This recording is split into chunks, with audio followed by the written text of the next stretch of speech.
Characters from fairy tales have become reality. This ugly tooth fairy is doing evil. The innocent girl's life is about to be in danger, but her mother ignored her daughter and picked up the baby that fell from the sky.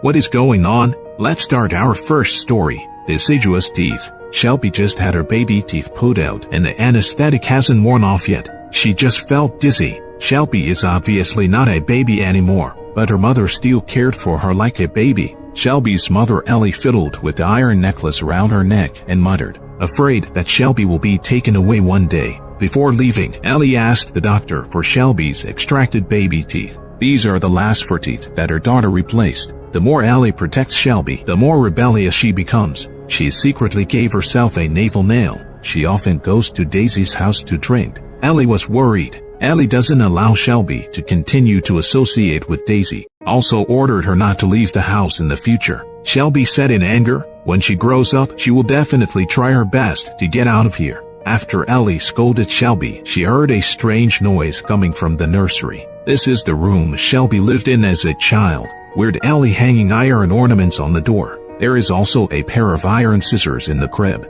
Even the clothes Shelby wore as a child had a ring of iron nails pinned to them. Ellie took out a small box. Engraved on the box is a delicate little toothpick. She poured Shelby's baby teeth in. She finally collected a complete set of baby teeth, and finally put Shelby's hair in them. It's their family tradition. Ellie firmly believes that only in this way will Shelby stay by her side forever. After doing all this, Ellie opened her family photo album. Every member of their family wears an iron necklace. The last photo is of Grandma Shelby holding Ellie as a child, but she didn't notice that the nails on one of the little skirts were missing. After Ellie left, the iron jewelry on the door suddenly hung upside down. Then there was a strange light in the closet. The small box containing the teeth started to vibrate inexplicably. Late night surprise visit from Shelby and Daisy. As Ellie left, she heard another strange clicking sound coming from the nursery. She picked up the iron scissors and cut around inside the closet.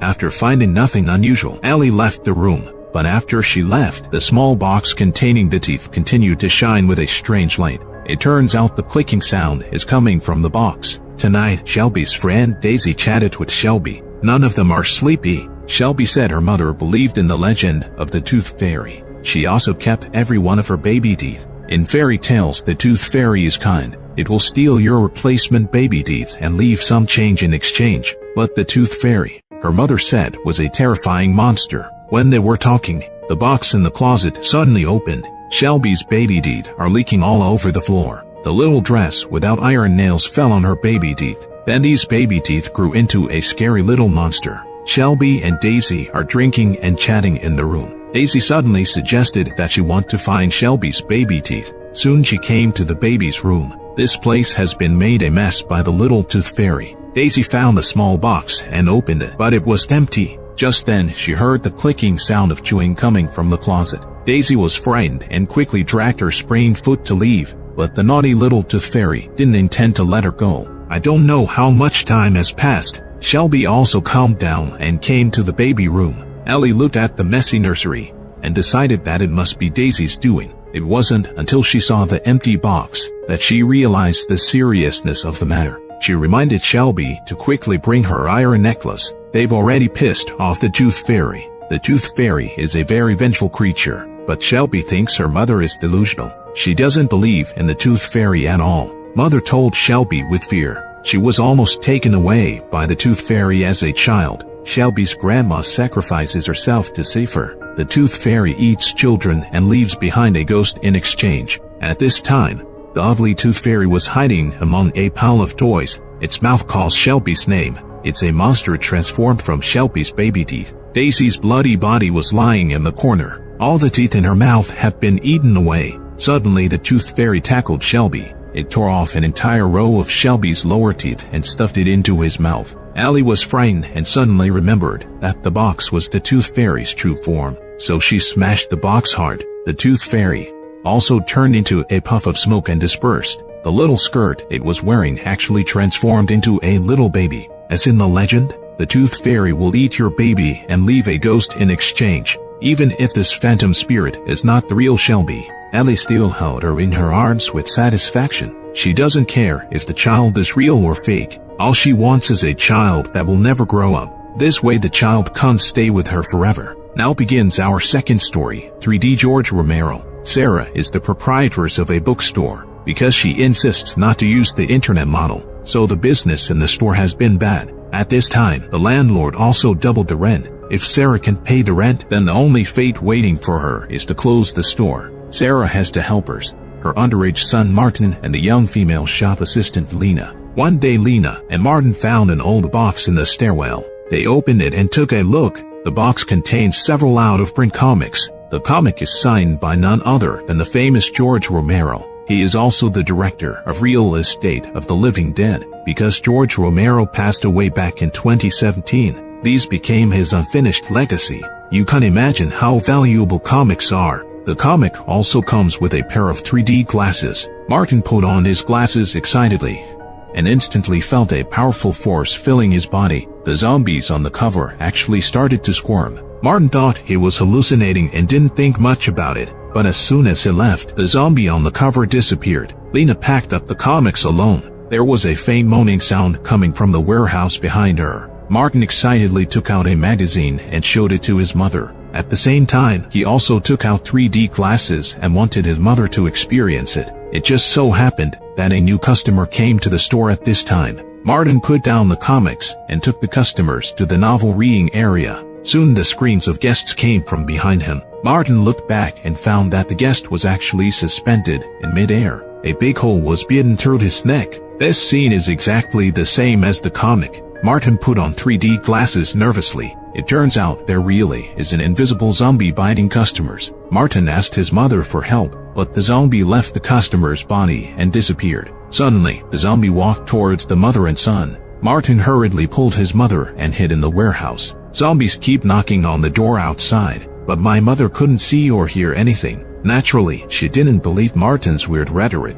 At this time, Martin received a call from Lena. She is doing work in the office. Martin had no choice but to remind Lena to lock the doors and windows quickly. However, at this time, the zombies suddenly broke the window. Lena's screams came from the phone. Martin can open the door. In desperation, he could only open the comics again to find a way out. The first page of the comic is a self-portrait of author George Romero. Since 3D glasses can't resurrect zombies, maybe they can also resurrect the author. Martin thought of this and put on his glasses again. George Romero actually climbed out of the comics and greeted Martin in a friendly way. He looked around and said with emotion, "This used to be my office." Sarah on the side couldn't see anything and thought her son had a mental problem, so Martin put on 3D glasses for her. Sarah also had to believe it. At the same time, zombies have smashed the office windows. Lena is very dangerous. Martin thinks about George as the father of zombies. Then he must have a way to deal with that invisible little zombie. At Martin's plea, George opened the electric switch on the side and began to fiddle with the wires inside. Under his operation, the electric fan in the office began to rotate slowly. The zombies stepped on several boxes and ran toward Lena. As it walked, half of its brain was cut off by the rotating fan. Zombies can be killed with a blow to the head. This is George Romero's setting in the comics. After the crisis is resolved, Martin dragged the invisible zombie out. At this moment, he discovered that the body of the previously been guest was missing. There is a row of bloody footprints on the ground. It turns out that the customer has turned into a zombie and is looking for food everywhere in the store. And it's a real zombie. At the same time, it is also a highly intelligent zombie that loves to learn. It directly opened a comic, took out the 3D glasses and put them on, and then all the zombies in the book came to life. Seeing this, George finally remembered. He originally customized a pair of 3D glasses for each of these 6 comics.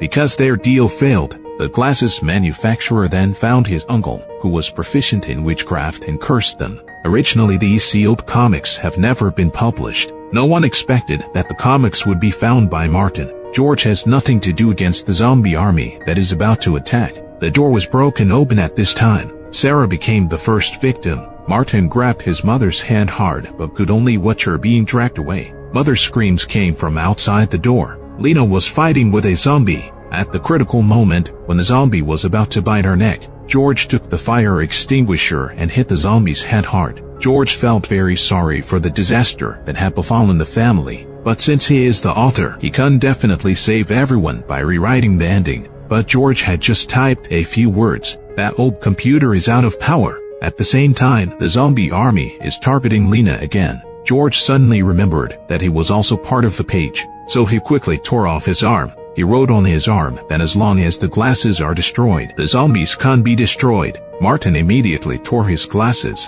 In the end, both he and Lena were saved. They say their final farewell to George. After this disaster, the landlord came on time and asked for double the rent. He accused Martin of making the store a mess. At this time, Sarah suddenly rushed out from the corner. Even if this mother dies, she still remembers to solve her son's worries. The final story ends here. The earliest movie version of Creepsville was released in 1982. The initial director was the famous George Romero. This Creepsville series received a lot of praise as soon as it was aired. Short and concise is synonymous with it. Personally, I think the reason why Creepsville are so popular is because the production team behind them is very sophisticated. Every episode is carefully crafted. Every character setting is surprising. Interested friends can find the original film and watch it. Alright, that's it for today's video. See you next time.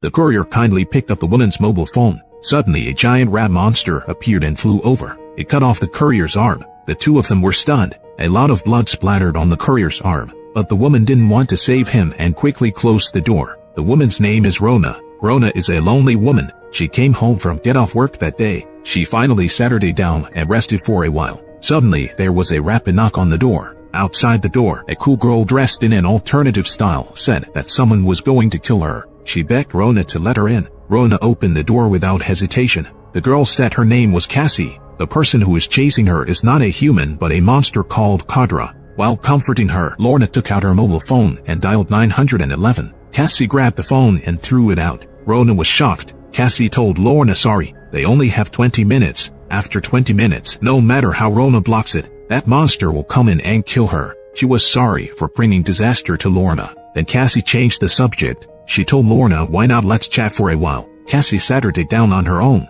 Lorna thought she was very rude. After a while, there was another rapid knock on the door. Lorna opened the door and saw that it was the courier. The courier kindly picked up the phone for Rona. Suddenly a giant monster appeared and cut off the courier's arm. Cassie hurriedly closed the door and pulled Lorna aside. Cassie said indifferently, I told you there's a monster out there. Then she picked up Lorna's family photo and started chatting. Lorna said what Cassie did was incredible. Why can't she act like nothing happened? Lorna opens the curtains. Suddenly a monster that looked like a big rat came in. Lorna screamed while stabbing the monster with a knife. She drove the big mouse out like this. Cassie still looks relaxed. While drinking, she asked about Lorna's work and family. Rona chatted with her. She used the knives on hand to make a homemade mace for self-defense. Cassie suddenly asked Lorna if she had anything to eat. Rona remembered that she just ordered a pizza. Soon the takeaway guy came. Cassie doesn't care if the delivery boy is hunted by a monster. She talked about her relationship with monsters. Cassie is a night bartender. She's as lonely as Lorna. It's just that she doesn't have as good a job as Lorna. Cassie has to live in a rat-infested tenement apartment. One day she came home from get off work and saw a mouse. Caught in a mousetrap, she said herself. The mouse bit off its claws in order to survive but soon fell into another trap. The death of the mouse made Cassie blame herself. Since then, a huge rat monster has appeared next to her. Lorna thought Cassie's story was a bit ridiculous. At this moment, the delivery boy arrived here with pizza. Lorna could only climb up to the attic and ask the delivery man to return the same way with the pizza. But he was very principled and had to ask Lorna to sign for anything. The two of them talked back and forth for a long time. In the end, Lorna had no choice but to compromise and let him leave the pizza at the door. However, after chatting with the delivery boy for a few words, Rona felt much better. The delivery boy waved goodbye to Lorna and got into the car. Suddenly, a lot of blood splattered in the delivery boy's car. So the talkative delivery boy also became the food of the monster. Lorna took the pizza back and opened it to see. There was a line of words written in blood in the box. Come and meet me in the cabin behind. Lorna delivered pizza to Cassie and then picked up the mace and came to the black room. Lorna saw the monster. The monster even greeted her politely. The monster said that it just ate the delivery boy and felt a little uncomfortable. It also reminds Lorna to stay away from Cassie. It turns out the rats weren't here to hunt Cassie. It's just an accessory to Cassie. Cassie is a lunatic with lots of negative energy. She likes to drag strangers down. Rona chased the monster away before it finished speaking. Lorna then went to Cassie to ask the truth. Cassie is looking through Lorna's photo album and looking through her personal belongings. Rona suddenly remembered. Early in the morning when she went to buy coffee, Cassie is right behind her. It turns out that Cassie has been eyeing Lorna for a long time. She deliberately followed Lorna home and brought the monster here. Lorna didn't understand that she didn't offend Cassie. Why would Cassie do this to herself? She didn't expect that Cassie, a perpetrator, would be even more wrong than Lorna. She said she just felt that Lorna was as lonely as she was. She just wants to be friends with Lorna. But Lorna only focused on finding weapons and didn't care about herself at all. Lorna doesn't listen to her whining. Then she must be like those people and deserve to be eaten by monsters. When Rona heard this, her eyes immediately widened. She asked Cassie how many people she had killed. Cassie didn't answer and just slammed the door and left. She released the rat monster. In her opinion, anyone who doesn't make friends with her should die. Lorna raised her mace and complained about the monster staining her carpet. The monster is quite polite. It suddenly stopped attacking and apologized to Lorna. Lorna let him sit aside and gave him some refreshments. It turns out that the monster doesn't want to kill anyone and even likes to chat. It picked up the phone and enthusiastically asked Lorna if there was anyone she wanted to contact before she died. Mouse told Lorna, Cassie is lonely and poor. It just so happened that her parents had just passed away, so she created the inner demon of Mouse out of intense grief. Cassie goes around looking for someone to chat with, throw her own negative energy to others and leave in style. During the conversation, the mouse noticed that Lorna had a large locked box. Lorna said that what is locked in this box is her own monster. Lorna's monster is a giant cat. The difference is Cassie escapes from the rat monster. Lorna gets along well with her monsters. Lorna could have unleashed her big cat to fight with the mice, but she didn't do that, because Lorna feels that her monster belongs only to herself. She shouldn't let her negative emotions affect others. Lorna has also experienced heartbreak. She also has people she feels guilty about, but she didn't choose to escape. Instead, face your own negative emotions and choose to reconcile with them. This conversation awakened the big mouse. It doesn't want to kill anymore and feels so tired. From then on, this bloodthirsty monster finally found a safe haven. The story of this episode ends here. Let's look at the second story. This is a photo of a father struggling to lift his child. The eyes of the father in desperate situation are full of sorrow. Photographer James won a humanitarian award for this photo. Today is his highlight moment. James is busy signing autographs for fans. His wife Looney, she called her son, who was alone at home, to pay attention to his safety. Looney booked a nice restaurant. Although James won the award, he has never been happy. At this moment, a mysterious man suddenly came over and took a photo of James and his wife. James took the photo and discovered the distance in the photo seems to be different from just now. The photographer was obviously very close to them. Why do the photos show distant views? They were very curious and came to the photographer's position in the photo. They found a second photo on a shelf nearby. In photo, exactly where they are at the moment, and posing in exactly the same pose. Looney guesses this is some kind of street magic. Maybe there are hidden cameras on the street. James looked up. The sign says San Miguel Street. Some unbearable memories suddenly came to his mind. There is also a photo under the road sign. The photo says, "Save me." Looney still thinks it's just a prank. Then she took off her shoes and posed. James flipped through the photos and found the posture inside is the same as Looney's posture at this moment. James felt a little uneasy. He saw the cemetery not far away. James's comparative discovery. That's the angle in the photo. On the tombstone is a short excerpt from the Old Testament of the Bible. I heard someone calling from both sides of the Ulan River. This passage brought his thoughts to the origin of the award-winning photo a few years ago. James confesses to Looney. That year, there was fighting in the jungles of San Miguel. Warlords shot at civilians indiscriminately. James, as a war correspondent, he was dodging bullets. He pressed the shutter frantically to record this tragic scene. Later, James saw an injured father, trapped in fast currents. This father desperately held his young son up. He waved to James and asked to save the child. But James was afraid that he would be hit by a bullet. James pressed the shutter hesitantly. He recorded the last scene of the father and son before they left. Their lives brought James the peak of his career. But since that day, James has often suffered from insomnia. He could have saved father and son. What happened today doesn't seem like a coincidence. He prefers to believe that it is the revenge of the undead. Looney found the fourth photo next to the tombstone. The one in the photo is actually their son. The couple immediately drove home. The son Saturday up from the sofa. His son looked at the photo and felt confused. Are there other people hiding in this room?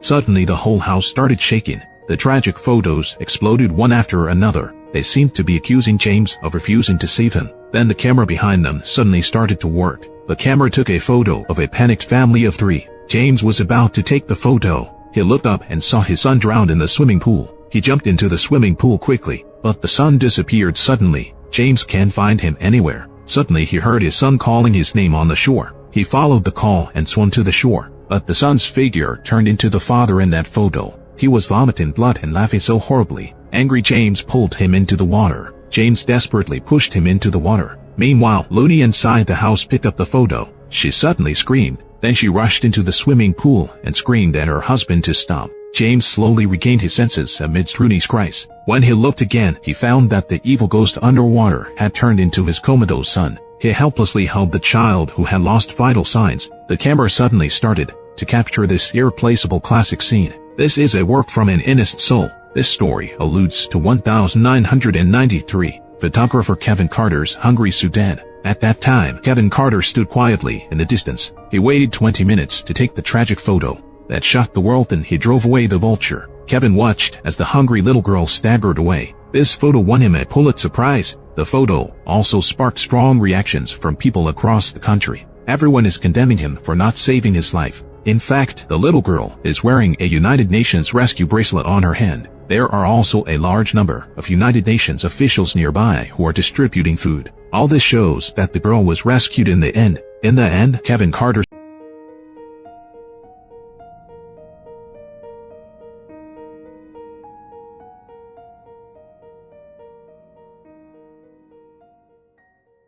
This man is good at cooking, but do you know, those dishes are all made of human flesh. He goes out every day and kills innocent passers-by, even little girls. He just cooks every dish and serves it to his beloved wife. The hero of the story, Richard, is a Michelin chef. Every day, he would prepare a sumptuous dinner for Jenny. Jenny is a successful boss lady. To celebrate the opening of Jenny's new store, Richard prepared a sumptuous candlelight dinner early, but he waited for a long time and didn't see Jenny come back. But it was a female police officer who called. Richard hurried to the crime scene. The policewoman told Richard his wife was attacked by an unknown creature. Witnesses saw the creature bite Jenny and then fly away. Fortunately, Jenny's life was saved. Jenny was seriously injured and unconscious. There was a big bloody hole on her neck. Jenny is seriously hurt. The side of Jenny's car was covered with splatters of blood. There is a snow-white daisy next to the car. Jenny was discharged from hospital soon. Sister Jenna happily welcomes her sister home. She felt her sister's body was as cold as death.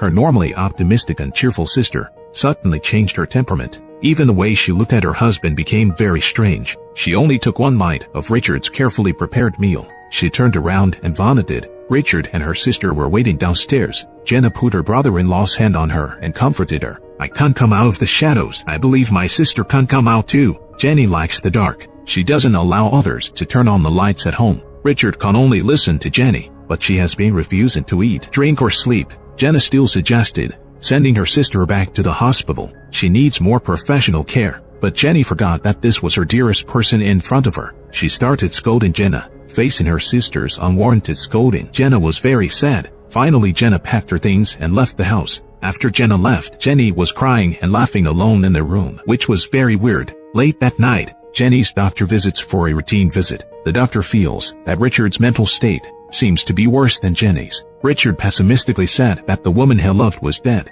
Richard handed Jenny over to the doctor and went out alone. The doctor went upstairs. She gently opened the door. Jenny's face became extremely unfamiliar. She was like an ugly monster rushing towards the doctor. Not long after, Richard, who came back from a walk, also went upstairs. He pushed open the bedroom door and looked. He found blood stains all over the house, where Jenny is chewing on the doctor's corpse. Hungry Jenny is like a crazed zombie. Richard was so scared that he wanted to call the police, but Jenny held his hand at this moment. That blatant look moved Richard's heart. Jenny turned into a monster, but Richard still loves her, so Richard could only quietly hide the body in the basement. Richard begins cutting up the doctor's body. He was still cooking delicious food for Jenny as before. For this reason, Richard needs to go out and kill people every day to prepare ingredients. Jenny's appetite is back. Richard also tasted the joy of cooking again. One night late at night, Jenna pays a surprise visit. It turns out that she still can't let go of her sister. She heard that her sister now lives in the basement.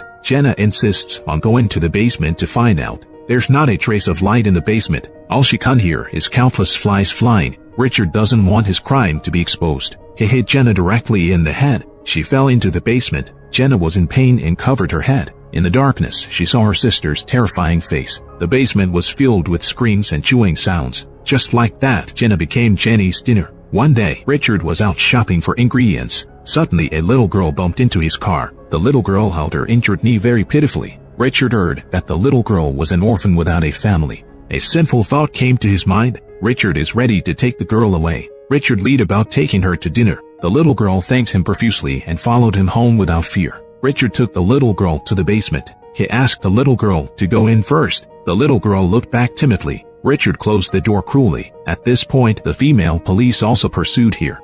It turns out she found a white daisy in Richard's back seat. Suddenly there was a knock on the door from the little girl in the basement. The policewoman saw this and scolded Richard for his immorality. She opened the basement and forced Richard to walk in front. The pungent smell of blood inside filled her brain. The policewoman saw the broken limbs inside. She quickly asked Richard where the victim girl was. It turned out that the girl was cowering in the corner alone in fear. The policewoman slowly stepped forward to comfort the child. Unexpectedly, the girl turned into a monster with a terrifying face. The girl swooped forward and bit the policewoman to death. It turns out the girl is the culprit. That white daisy is a girl's headdress. Late that night, she pretended to bump into Jenny's car. Then she took advantage of the woman's unpreparedness and bit Jenny's neck. It was she who turned Richard's family into monsters. But the girl didn't want to hurt Richard. Girls have always longed to have a family. Richard is definitely the perfect father. It's just that he has to feed 2 mouths in the future. Let's tell the second story. The male protagonist Jay is a third-rate novelist. He's been running out of inspiration lately. Emma, the editor of the publishing house, told him,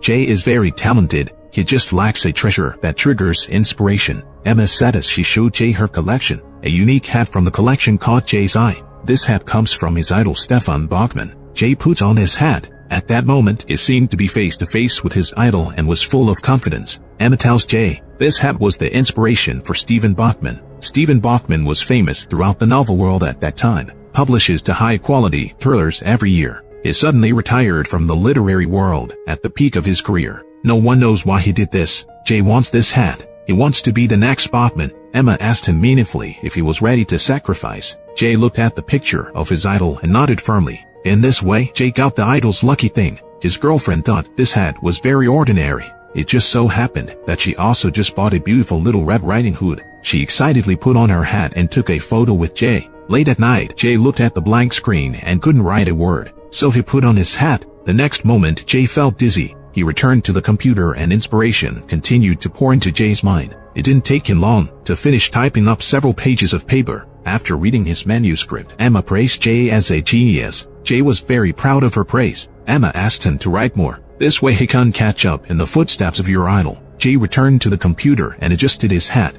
He doesn't even need to think and has endless inspiration. The next days, Jay's novel has caused a strong response in society. He started going on TV and giving interviews with celebrities. Jay got a taste of overnight fame, but the bitterness behind his fame is only known to his girlfriend. His girlfriend spends every night alone because Jay locked himself in the study all day long and typed like crazy. His Saturday in front of the computer with his pale pupils open and didn't know how tired he was. Jay finally finished his new work. He walked out of the room excitedly. Jay picked up a bottle of milk and drank it in one gulp. He's never been so horny. Jay's girlfriend sat a little angry. Jay's girlfriend sat angrily. He has been in the study for 3 days without eating or drinking. His girlfriend hears the noise of Jay typing on the keyboard every day and can't work at all. Jay could only give a few words of comfort perfunctorily. Then he buried himself in the study again. No way, his inspiration came again. Long-term tireless, typing seriously overtaxed Jay's health. He started losing a lot of hair. Jay wasn't wearing a hat on this day. He found out that he couldn't even remember the password to turn on the computer. He even lost the basic ability to organize language. Jay can only type a bunch of gibberish.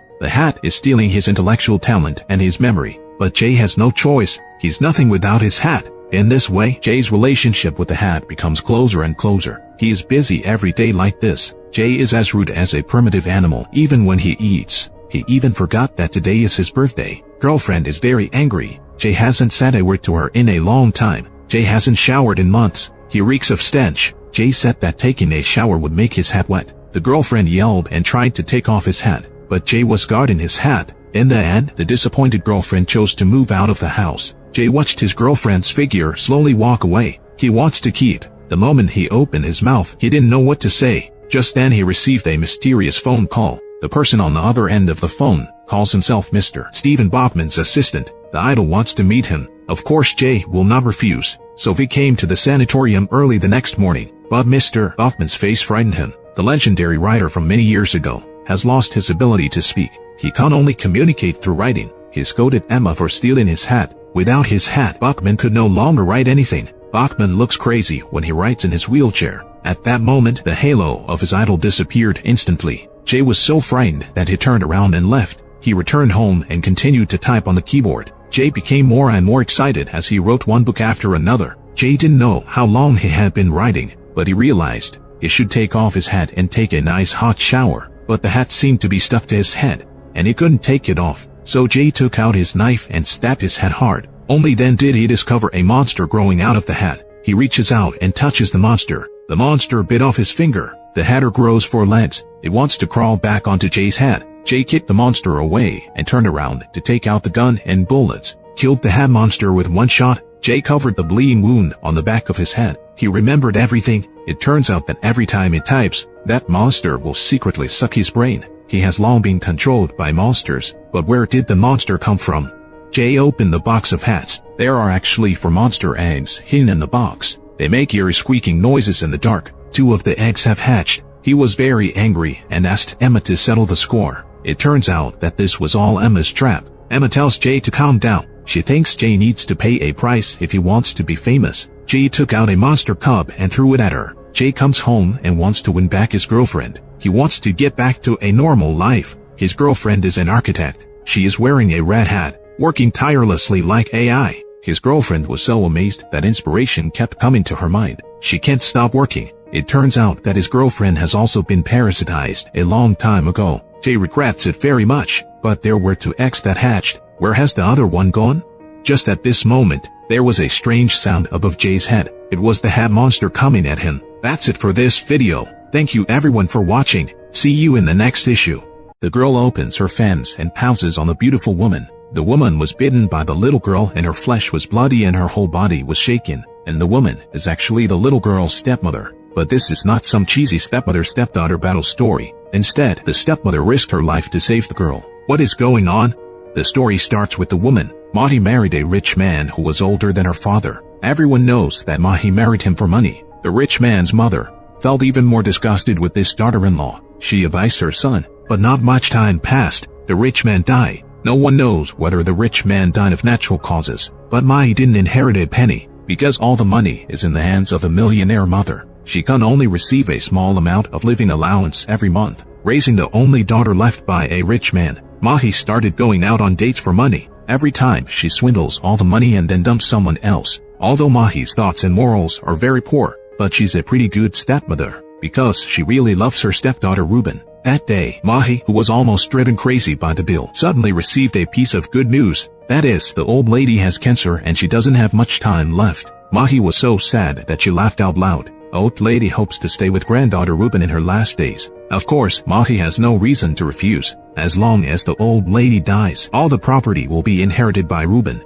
As Ruben's guardian, all the money will be in her hands. Mahi couldn't wait to pack her luggage with Ruben. Ruben dressed up as Little Red Riding Hood today. She prepared a lot of delicious food for Grandma. Mahi was in a good mood along the way. Ruben said particularly pessimistically, "Mama's dead, Dad is dead too. If Grandma died too, Mahi is her only family. She hopes to be with Mahi forever." These words made Mahi feel a little ashamed, because she feels that she's not a qualified stepmother. Tonight is a full moon night. The moon illuminates the night path in an eerie and strange way. The place where the old lady recuperates is far and remote. Mahi is about to douse off. Suddenly some unknown object passed in front of the car. Mahi turned the steering wheel urgently. Ruben is scared while holding his doll. The sharp turn that Mahi made just now caused the car to get stuck in the mud. The car won't start no matter what. Since there was no signal in the car, Mahi had to get out of the car and call for help. At this moment, Ruben saw a dark figure approaching quietly behind her. She looked closely and saw that it was a werewolf. Maxie was very angry and hit the werewolf with a stun pistol, causing him to fall to the ground. She climbed into the car and hugged Ruben, but the werewolf had no intention of letting the mother and daughter go. It roared and crushed the sunroof on the roof of the car and pulled Ruben out. Mahi is worried about Ruben's safety. She casually picked up a table knife and determined to save her stepdaughter. Just then a pickup truck came from a distance. Mahi seems to have met a savior. It turns out that the driver is Benny, who was dumped by Maxie during the day. She told Benny, there was a werewolf who kidnapped Ruben. Benny was shocked to hear that. He asked Mahi to hide in the car and close the window. Benny helped pull the car out of the mud. Mahi is worried as she holds her stepdaughter's doll, but she waited for a long time, but didn't see Benny start the car. So Mahi got out of the car curiously. She saw that Benny had been eaten by a werewolf and half of his face had been eaten away. Benny's death was tragic. Facing the bloodthirsty werewolf, Mahi picked up the axe and plunged into it. Werewolf falls to the ground, but when she turned around, the werewolf was gone. Marky looked up and saw that the werewolf was slowly approaching the cute Ruben. Mahi risked her life to save her daughter. She picked up a small table knife and stabbed the werewolf hard. The werewolf didn't expect that this table knife was actually made of silver. The werewolf has no power to resist at all. The dead werewolf returns to his true form. She is actually the waitress in the restaurant. The restaurant waiter wanted to take revenge on Mahi for dumping her brother, but she lost her life in the end. The sun has just risen. Mahi finally succeeded in taking Ruben to her grandma's villa. Although the old lady doesn't like Mahi, but Mahi's love for Ruben is real. Besides, Mahi's fighting power is so strong. The old lady was very pleased. She extended her hand to Mahi, but the next second Ruben rushed over and bit his stepmother to death. To be precise, she turned her stepmother into her own kind. This way they can't be together forever. The second story happened to two rich second generations. Lime is a rich second generation. He is particularly inferior and lonely because he has a pair of very controlling parents. They keep suppressing him every day. Mother said he was just useless. In this family, mother's status ranks first. The father's status ranks second. Lime comes in fourth because he has his mother's cat above him. Not only did the cat poop on Lime's bed, it even dares to beat him directly. So Lime killed the cat. Today is the high school graduation dance. Lime is dressed in black like a serial killer. His father didn't like his outfit and threw his hat into the fire. Lime could only reluctantly put on the clothes prepared by her parents. Parents know that Lime has a crush on Anna, so he specially sent an invitation letter to Anna. The Lime family waited for several hours without seeing Anna appear, so the mother was very angry and contacted Anna's parents. Apparently Anna broke the date. Mother has just left. The father continued to complain about his son again. Their family has money and status. Why was a loser like you born? No wonder Anna doesn't want to talk to you. This time Lime couldn't stand it anymore. He raised his sword and thrust it into his father's neck. Father still scolded his son before he died. Why don't you choose a sharper knife before killing someone? So Lem went crazy and chopped off his father's head with this blunt knife. His mother came back and saw this scene. She cursed her son for making the living room so dirty. So Lem killed his own mother as well. That night, while crying, Lem threw the bodies of his parents into the river in front of the door. He breathed a sigh of relief, because no one will ever speak to suppress him again. But what he didn't expect was that Lime encountered a supernatural event that night. First, the cat he killed suddenly came back. Then the brainless father walked to his bed. Lime is scared. He looked at his father holding the ghastly head. Parents keep cursing their son for being a spoiled child. How dare you kill your biological parents? That night Lime's screams echoed throughout the manor. For years have passed in the blink of an eye. Lime has become accustomed to the ghost noise in his ears. They complain about Lime snoring too loudly while sleeping. Even when Lime goes shopping in the supermarket, his parents have to criticize him. At this moment, he saw Anna from back then. Lime is a little shy. He wanted to hide but was so nervous that he knocked over the shelves. Lime's operation successfully attracted Anna's attention. She gently helped Lime up and apologized sincerely for not attending the appointment. The parents on the side complained that their son was actually forgetting this woman. Anna was sorry to hear that Lime's parents had passed away. Later, she actually took the initiative to ask Lem about a date. This is Lem's first date with a girl. He was so nervous. Just then the doorbell rang. The people who came were two policemen, who came specifically to find Lem's parents. Lem can only say that his parents are on vacation in Switzerland. Send the police away for now. Lime comes to date the goddess. Anna doesn't look happy. Turns out her parents are liars. They started a Ponzi financial company. Then her parents' Ponzi scheme collapsed. They were saddled with millions in debt. They left their daughter behind and committed suicide together. Rhyme also mentioned his step-parents. Lem says his parents cheated on each other. The ghosts of parents are very angry, but this conversation instantly brought the two people closer together. Lime and Anna confirmed their relationship on the spot. That night, the family Saturday together and watched horror movies. Anna actually took the initiative to climb onto Lime's lap. Lime is very happy, although his parents don't like this woman, but they are still happy for their son's success. Later, two policemen knocked on Lem's door again. Lime could only deduce that his parents had extended their vacation. They won't come back until next year. Anna on the side was very angry after hearing this. It turns out that Lime was lying to himself. Anna proposed breaking up. The parents couldn't help but feel happy. They don't like this woman anyway. But Lime was really moved. Growing up, his parents always said that Lime was a loser. Lime has no confidence anymore. He finally got Anna's favor. Happiness disappears all of a sudden. Lime doesn't know what's the point of living. He might as well be dead. He picked up the sword and was about to cut it into his own body. Parents were frightened. They all yelled loudly. Only then did they realize that something was wrong with them in the past. Although they talk harshly, they really love this child. In fact, Lime still has many advantages. The father said that he had long wanted to kill his father, but he never had the courage. His father finally praised him.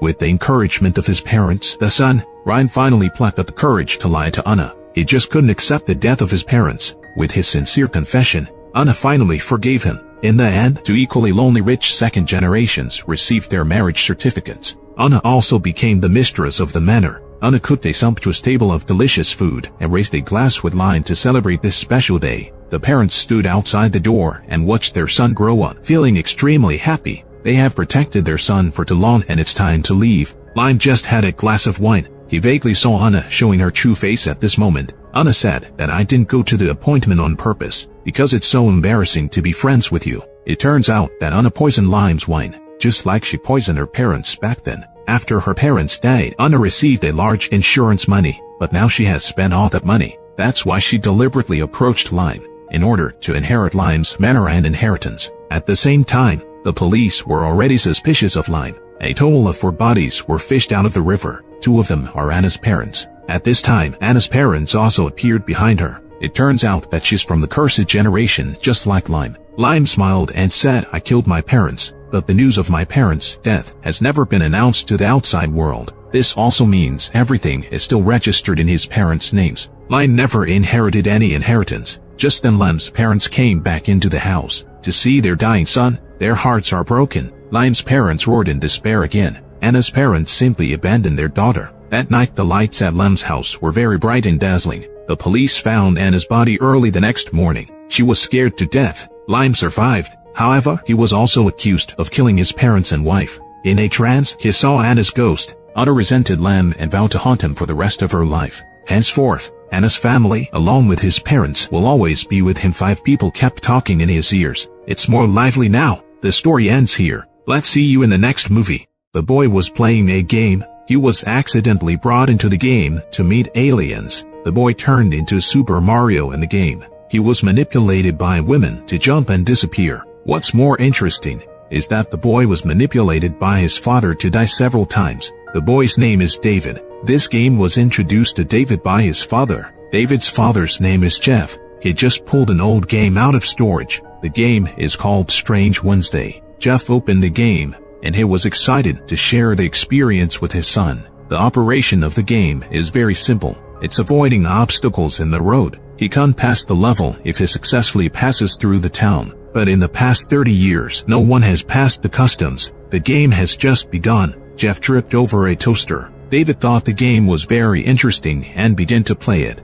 In this way, Jeff successfully narrowed the distance between him and his son. David has 2 good friends. It's Scott and his ex-girlfriend Lena. David couldn't wait to share the game with his friends. The next morning, Scott and Lena arrived at David's house. When David and the others were playing games, David managed to skip the toaster. He was cut on the head repeatedly by a mailbox again. Jeff says he has a trick he can't use to get past that, but David had no interest in his father's gaming experience. The 3 young men were having a good time. David made his lonely old father look like an outsider. One day, David surpassed his father's score. He cried out in excitement. Jeff excitedly grabbed the handle and wanted to play with his son, but David said he wanted to rest. This made Jeff feel very disappointed. This day, Lena excitedly showed off her treasure from the platform. It's a Weird Wednesday game and cassette. The game is said to be cursed. This game killed a lot of kids, so the game is very cheap. The game comes with a cheat code on the box. David was dismissive. He felt that it would be dishonorable to win using a cheat code. The 3 of them played at Lena's house all night. Scott has the worst record, so he used the cheat code when they weren't looking. After school the next day, they open the game again and find a new character in the mirror. He's wearing a hologram glasses just like Scott.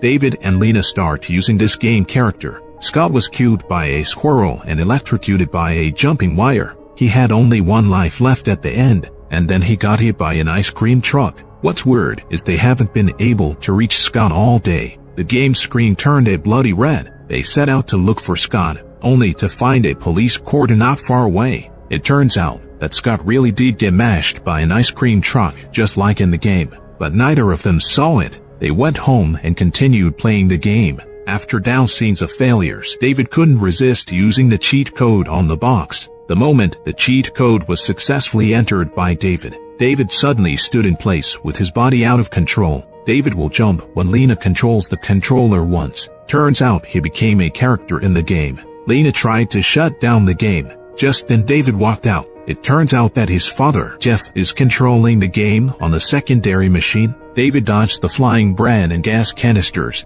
just like the characters in the game. He ended up dying under a lawnmower. After his death, David returned to Lena's house. It turns out that the so-called cheat code is a cursed reminder code. When the lives in the game run out, David dies with them. He dodged the down sign to reach the jumping power line. Everything is just like in the game. Finally, he was hit on the head with a stone. Who the hell is manipulating David?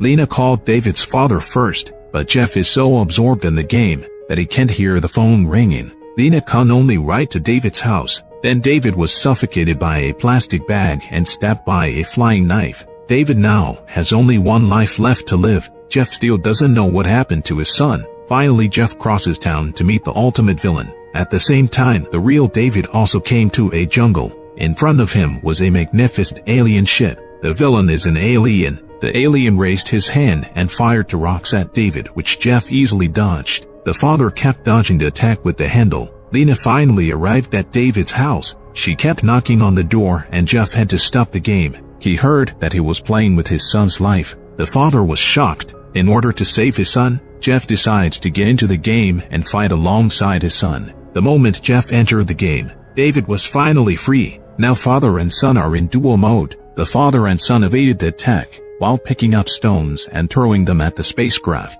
But the aliens were not harmed. Father was trapped by his laser. Just then David saw a flashing red button on the ship. So that's the secret to clearing the customs. He went around behind the alien as fast as he could and pressed the button. At that moment, the alien crouched down in pain. Its ship suddenly disintegrated. Father and son become race-winning champions for 30 years. At the end of the story, they bury the cursed game. The father reflected on himself. David grew up, though. The best parent-child relationship is knowing how to exit at the right time. Jeff asked David to take his driver's license test. He bought David a new car. He also encouraged his son to chase Lena back. Just after the father and son left, the game that had been buried was moving. Maybe the killing game isn't over yet. Let's look at the second story. A beautiful woman sleeps in a coffin. What makes her different is that she has blood on her lips. At this time, a man with a hammer smashed a sharp wooden stake into her chest. All the blood from the woman's body is flowing out.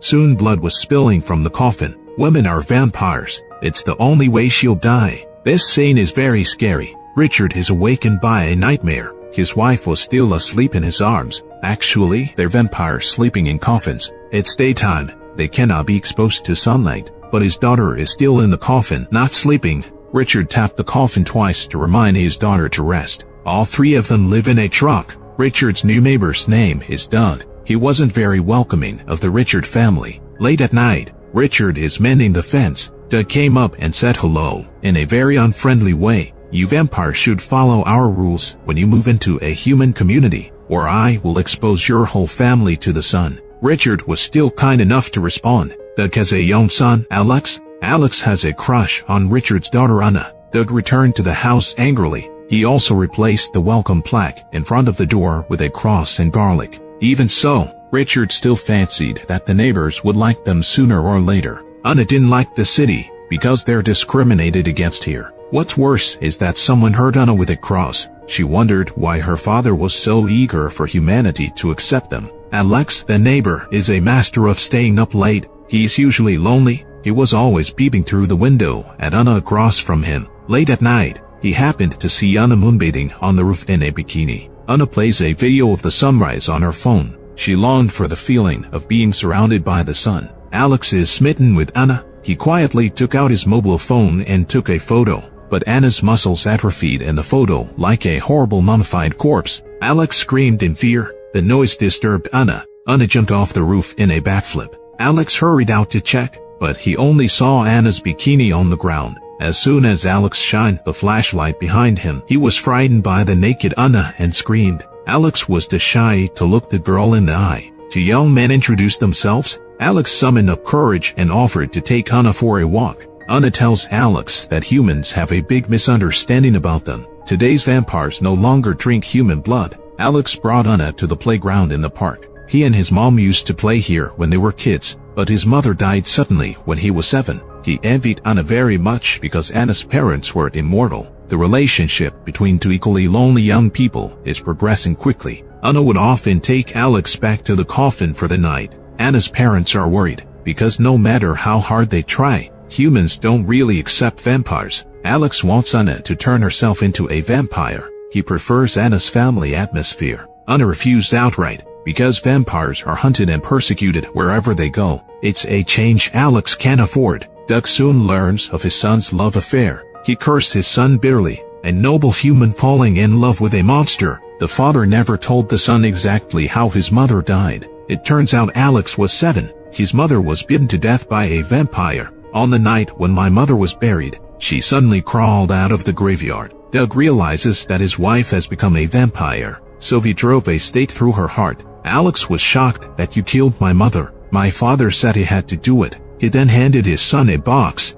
Inside the box is also a stake. He's trying to get his son to kill his lover. Doug knew his son couldn't do it, so he quietly reached out to his old friends. Doug hung up the phone and opened the cabinet. He pulled out his long-married weapon. Turns out he was a vampire hunter. Hunting vampires is his hobby. One night, Alex met Anna in the park. Alex told Anna his father has gathered a band of hunters. Anna's family must move out as soon as possible. At this very moment, Doug's already here with his men. Turns out Doug secretly installed GPS software on his son's phone. Alex wants to protect his lover, but these hunters showed no mercy and directly beat Alex into serious injuries. Instead of blaming his partner, Doug blames Anna for all this. Doug aimed directly at Anna's heart. Anna suddenly flew up and looked coldly at the poor bloodthirsty people. Anna then revealed her true colors. Blood and pieces of flesh flew everywhere that night. Anna soon killed all the hunters. Turns out Doug underestimated vampires all these years. Vampires are never afraid of crosses. If it weren't for their tolerance of humans, humans would have been killed long ago. Anna only bit Doug for Alex's sake.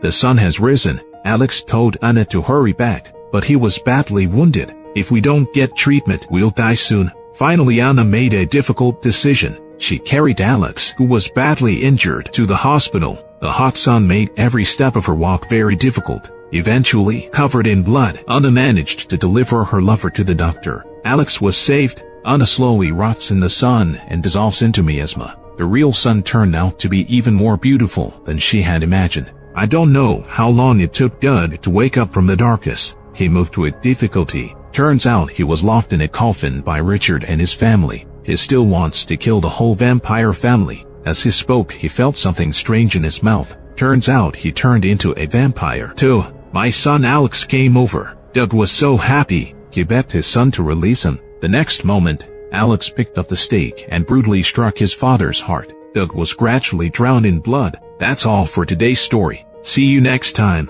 In order to vent her anger, beautiful women doodle on the photos of their competitors. Strange things have happened.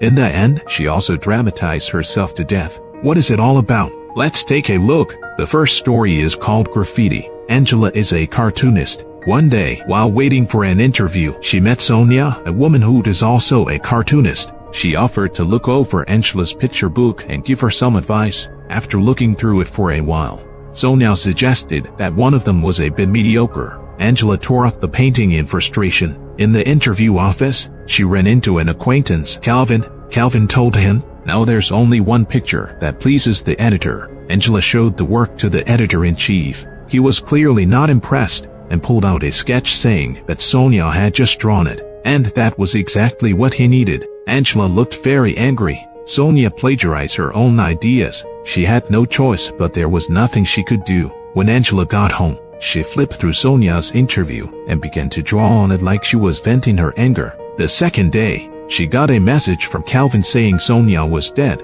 so the producers are looking for a new illustrator. She searched news reports. Reports stated that Sonia died after an unfortunate fall on the road. Sonia's eyes were eaten by rats, and she died the same way Angela's duels did. And so Angela got another interview. She submitted her new work to the editor and finally got the nod. The editor-in-chief asked her to fire Calvin on her behalf before signing the contract. Angela's gonna read this termination letter in front of him. This is also Angela's certificate of application for joining the company. Angela refused him resolutely, so the producer tore up the contract in front of Angela. Angela went to the bar at the bottom of the building and ordered a drink and doodled on a magazine. It wasn't long before the editor-in-chief jumped off the building. Angela was horrified by the magic of the graffiti. When she got home, she began to pack up her things. A few days later, she came to the magazine to say goodbye to Calvin. Calvin told her the editor-in-chief jumped to his death. He's the new editor-in-chief now. He appreciates Angela's talent and wants to hire her here. Angela was so happy that she invited Calvin to dinner. After she left, the bartender came over. The bartender gives Calvin the magazine Angela left on the bar. Calvin flipped through it and was very surprised. Angela's at home drinking to celebrate. Calvin came over unexpectedly and confronted her about the graffiti. Angela barricaded herself in her room in panic and guilt. Calvin threatened to call the police if she didn't speak up. Angela lost control of her emotions. She found a picture of Calvin in a magazine and started doodling. Soon the wine bottle placed next to her disappeared. There was the sound of breaking glass outside. Blood flowed from under the door. She opened the door and looked. Calvin died like this. The dramatic thing is that Angela painted too hard and the ink penetrated into herself. She looked down and saw that half the bottle was stuck in her neck. And that's the end of the first story. The second story is called The Thing in the Hole. Allison receives a letter from her father, Yago, asking her to join her fiancé, Wenli, for dinner at the manor. Father and daughter haven't seen each other in 15 years.